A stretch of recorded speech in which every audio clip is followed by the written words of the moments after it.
E aos pouquinhos o Atlético Mineiro vai mudando o seu discurso em relação à ideia de vender Alan para o Palmeiras. O vídeo de hoje do canal do Nicola traz bastidores dessa história e fala também sobre Jorge Jesus, que, percebendo a movimentação de demissão do Vitor Pereira, já mandou o recado: está de saída na Turquia. Preciso te atualizar sobre Matheus Pereira, ele voltou a negociar com o Corinthians. Já no São Paulo te conto quanto o tricolor vai faturar com shows do Coldplay, que começam a se apresentar nessa sexta-feira. Tem tudo sobre o Vasco da Gama, interessado numa jovem promessa do futebol uruguaio. Igor Coronado, você lembra dele? Meio atacante que joga no Al Ittihad, pretendido por 7 dos 8 grandes clubes de São Paulo e Rio. Há o futuro definido sobre ele. Tudo isso e muito mais, além dos jogos dessa quinta-feira, a partir de agora.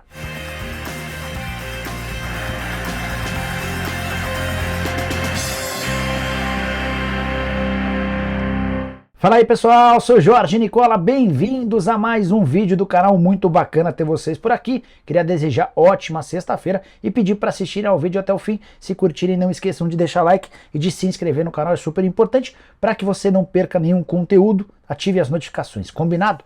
Bora contar que todo esse vídeo é um oferecimento de Parimatch, a casa de apostas esportivas, que é a patrocinadora oficial do Campeonato Paulista e a patrocinadora master do Botafogo. Minha última aposta na Parimatch deu muito certo. Postei R$100 que o PSG perderia para o Bayern de Munique e embolsei R$193. Até por isso vou usar nesse fim de semana. Vou fazer uma aposta quíntupla, imaginando que 5 times vão vencer. Se der certo, eu vou ficar muito bonito na fita.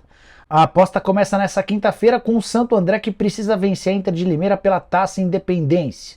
Também dependo da vitória do São Paulo contra o Água Santa, do Palmeiras contra o São Bernardo, do Corinthians contra o Ituano e do Bragantino contra o Botafogo de Ribeirão Preto. Se tudo der certo, vou pegar uma odd a 8,64. Estou apostando R$100 para voltarem R$864. Curtiu, né? Então aproveita e vem apostar comigo na Parimatch, é super simples, só pegar o link que está no comentário fixo ou apontar seu telefone celular para o QR Code. Lembrando que a Parimatch oferece a possibilidade de depósitos extremamente baixos e apostas a partir de R$1. Segurança total, você tem atendimento 24 horas por dia, 7 dias da semana. Então faça agora mesmo o seu cadastro. Preencha todos os dados, não esqueça de usar o cupom Nicola para ter direito a 100% de bônus no valor do seu depósito. Você pode inclusive usar Pix para fazer a transferência e acelerar o processo. QR Code na tela, link no comentário, vem agora, bora se divertir.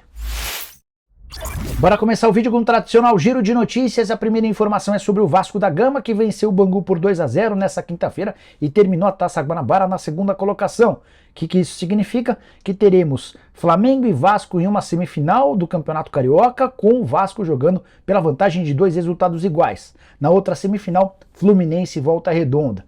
Outra curiosidade sobre o Vasco: com a vitória por 2-0, Cruz Maltino chegou a 5 triunfos consecutivos, algo que não acontecia desde 2020. Na atual sequência, vitórias contra Bangu, Flamengo, Boa Vista, Trem e Botafogo. Bora falar agora sobre o Fortaleza, que perdeu por 1-0 em casa, em pleno Castelão, para o Cerro Porteño, na última fase de mata-mata, antes da fase de grupos da Libertadores da América. O único gol da partida marcado por Diego Churin, o argentino que já passou por Grêmio e Atlético Goianiense.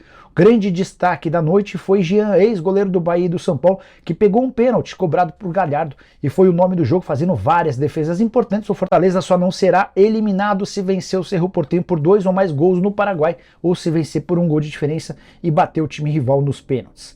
Para fechar o giro de notícias, queria contar que o Santos venceu o Iguatu do Ceará por 3-0, jogo na Vila Belmiro, com portões fechados, válido pela segunda fase da Copa do Brasil. Dessa maneira, o Santos garantiu R$2.100.000 de cota, mas só volta a jogar no mês de abril, quando terá definidos os sorteios da Copa do Brasil, da Sul-Americana e o início do Campeonato Brasileiro.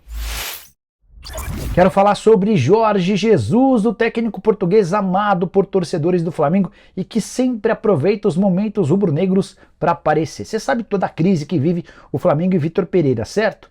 Pois saibam que depois da derrota do Fenerbahçe, nessa quinta-feira, por 2-0 pro Sevilha, de Jorge Sampaoli, na partida de ida da Liga Europa, JJ deu uma entrevista afirmando que está de saída do Fenerbahçe. Ele deixou bem claro que vai cumprir seu contrato, mas depois vai embora. Frase a seguinte, abre aspas. Aqui na Turquia é muito frio e tenho sofrido para me adaptar, mas tenho que esperar até o mês de maio. Fecha aspas, mês de maio é quando se encerra o campeonato nacional. Detalhe importante, o contrato dele vai até junho, mas o JJ já deixou bem claro que nem vai esperar pelo fim do contrato para deixar a Turquia. Se pintar uma proposta do Flamengo, não tenho a menor dúvida de que haverá negócio, até porque a multa rescisória do JJ é baixa e está atrelada ao período do fim do contrato, que está bem perto do fim. E você, contrataria o Jorge Jesus para o lugar do Vitor Pereira ou iria na indicação do presidente Rodolfo Landim? Tenho contado para vocês que o principal mandatário rubro-negro mantém conversas frequentes com o Jorge Sampaoli, seu preferido treinador argentino que está à frente do Sevilha. Quero falar sobre um golpe que dois palmeirenses sofreram, um golpe de 11 milhões de reais. Mike e Gustavo Scarpa, que agora já nem defende mais o Verdão, está no Nottingham Forest, acabaram sendo enganados no investimento de criptomoedas.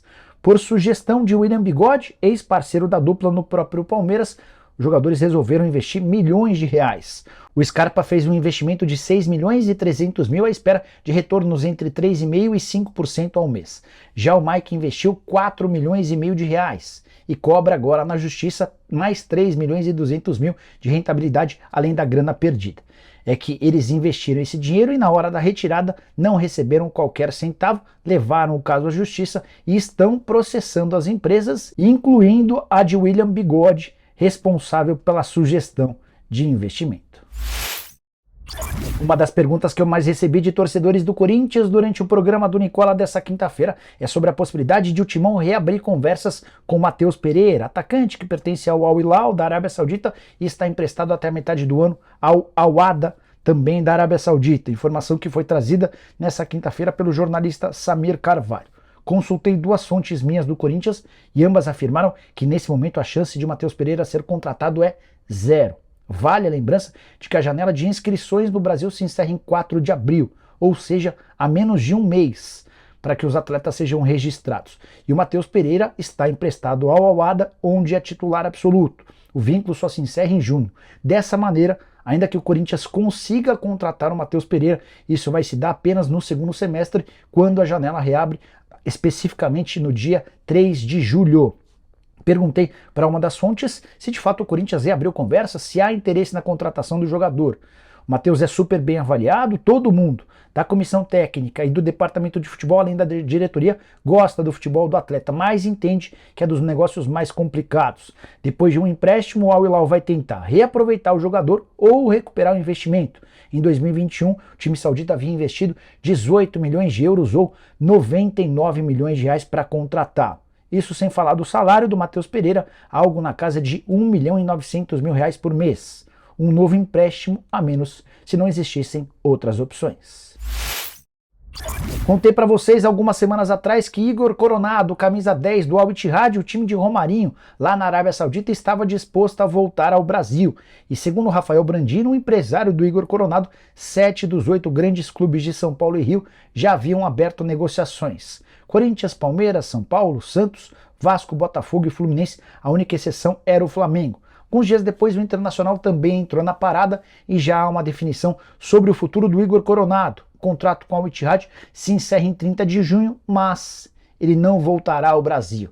Conversei com o Brandino nessa quinta-feira e ele me assegurou que se acertou nos últimos dias com o Al Ittihad por um novo contrato, que passa a valer a partir de julho.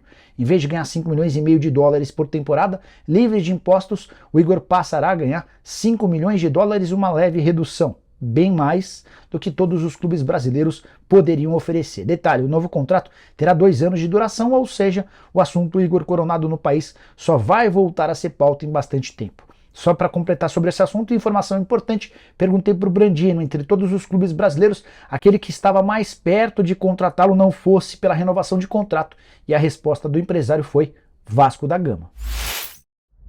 Bora de notícia exclusiva, Matias Abaldo, atacante de só 18 anos de idade, que pertence ao Defensor do Uruguai e interessa ao Vasco da Gama. Jogador que atua como ponta direita, como ponta esquerda e eventualmente como meia, acaba de ser vice-campeão sul-americano sub-20 com a sua seleção perdendo na grande decisão pro Brasil. O Abaldo, inclusive, protagonizou as manchetes do futebol uruguaio nessa semana, que na quarta-feira, na disputa por pênaltis, ele desperdiçou a sua cobrança e o Defensor acabou eliminado pelo Danúbio na Sul-Americana. Apesar disso, o jogador é excelente, tem enorme futuro, bastante badalado. E uma pessoa do próprio Defensor me assegurou que o nome do Abaldo é especulado no Vasco da Gama. É um assunto entre jogadores do Defensor, um tema conhecido entre todos, que o Vasco já abriu conversas, demonstrou a intenção de contratá-lo e procurará o Defensor nos próximos dias em busca de um acordo. Vale a lembrança de que a 777 ainda quer mais um ponta esquerda, um camisa 10 e um volante para fechar os reforços de olho no restante da temporada. Hora de falar sobre o São Paulo. Quero te contar com exclusividade quanto o tricolor vai faturar com a série de shows do Coldplay, que começa a se apresentar no Morumbi nesta sexta-feira e fica até o sábado da próxima semana. Serão 6 apresentações nos próximos dias. Cada show no Morumbi vai render cerca de 2 milhões de reais, valor que inclui o aluguel do estádio e as receitas com comida e bebida. 2 milhões por dia, multiplicando por 6, e estamos falando de 12 milhões de reais. Receita suficiente para pagar praticamente uma folha inteira do elenco de futebol do São Paulo. Na temporada passada, o São Paulo tinha uma folha de mais ou menos 15 milhões de reais. Vários dos atletas mais caros deixaram o clube e hoje a realidade financeira do São Paulo é menor.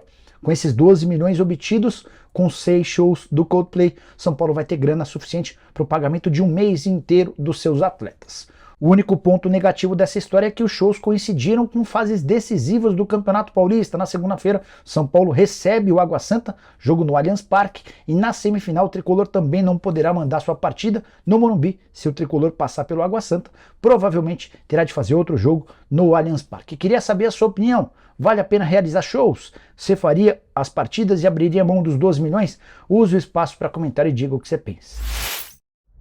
Bora fechar o vídeo para falar sobre o Atlético Mineiro, que segue diante dos microfones irredutível em relação à possibilidade de negociar o Alan com o Palmeiras. Mas, longe dos microfones, a realidade é diferente. O Palmeiras já fez 3 ofertas diferentes para contratar o volante de 25 anos de idade, e a última delas balançou os dirigentes do Galo, que passa por péssima condição financeira. O clube, inclusive, tem atrasado direitos de imagem, pagamento de luvas, comissões, entre outras coisas. Qual a estratégia do Atlético nesse momento? Evitar tocar no assunto de forma pública e aguardar pelo confronto de volta contra o Milionários. Quarta-feira da semana que vem, o time recebe os colombianos, precisando de uma vitória simples para passar para a fase de grupos da Libertadores. A partir daí, a ideia é se sentar com o Palmeiras, tentar elevar um pouquinho a última proposta de algo na casa dos 12 milhões de euros e tentar convencer o Alan a abrir mão de parte da grana que tem direito. O Atlético é dono de 70% dos direitos econômicos. Se o volante ceder parte dos 30% a que tem direito, existe a chance de o negócio sair. Mas Nicola, será que vale a pena para o Atlético? Vale a lembrança de que o Atlético havia o comprado por 3 milhões e meio de euros, ou seja, vai ter a oportunidade de faturar bem mais do que 3 vezes, caso o martelo seja batido. Repito, diante dos microfones, o Atlético vai negar, mas existe otimismo no Palmeiras. E a negociação será retomada assim que o Galo encerrar sua participação contra o Milionários no jogo de ida na Colômbia, empate 1-1. Bom, pessoal, eram essas as informações que eu queria dividir com vocês nessa sexta-feira. Quem curtiu o vídeo deixa like, se inscreve no canal, a gente se encontra à tarde com mais um vídeo. Tem programa do Nicola às 7 da noite. Abraço, tchau!